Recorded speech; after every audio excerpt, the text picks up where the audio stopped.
When you go back towards the fence on a deep ball, you often don't have the opportunity to transfer your weight forward. I see players make this mistake a lot where they go back and then they try to come forward and they're off balance hitting the shot. So what you want to focus on is pushing from your back leg and rotating your hips. And so what that'll look like as you go back is you hit your shot, you're pushing up from your back leg, and then you're rotating your hips. So that keeps you in a balanced position and you're hitting the best possible shot from that situation. Oftentimes the reason we go back is because the ball is either landing close to the baseline, we need space to play it if we don't want to take it on the rise, or we just want to let that ball drop lower. So if somebody hits a really high ball at you, if you run back, you're letting the contact point be a little bit lower and more comfortable.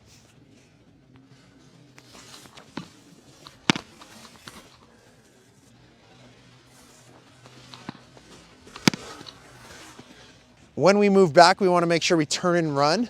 And so I don't want to see this when you're going backwards. I also don't want to see a shuffle because it's slow and inefficient compared to actually turning and running, where I take a step like this, and then I cross over the rest of my steps. So notice I turn and run, and then my front foot's actually getting off the ground because I'm pushing from my back leg. I'm arriving just in time to hit the ball so that I'm using my maximum momentum. I don't want to arrive early. And then notice on my first step how my shoulders also turn. So I have two hands on the paddle. If I take that step back, my shoulders turn.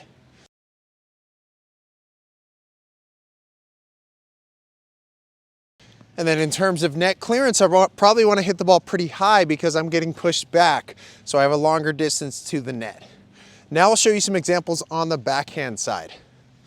So backhand, same thing. I'm just turning in this direction, or this is also a right-handed forehand. Crossing over my feet, pushing off my back leg, and then rotating. This foot's coming off the ground because of that force from my back leg.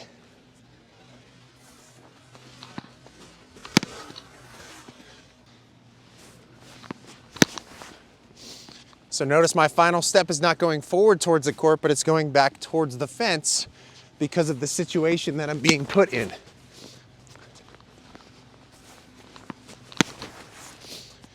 So get used to the feeling of pushing up from your back leg when you get pushed back towards the fence, rather than going back and then trying to move forward into the shot.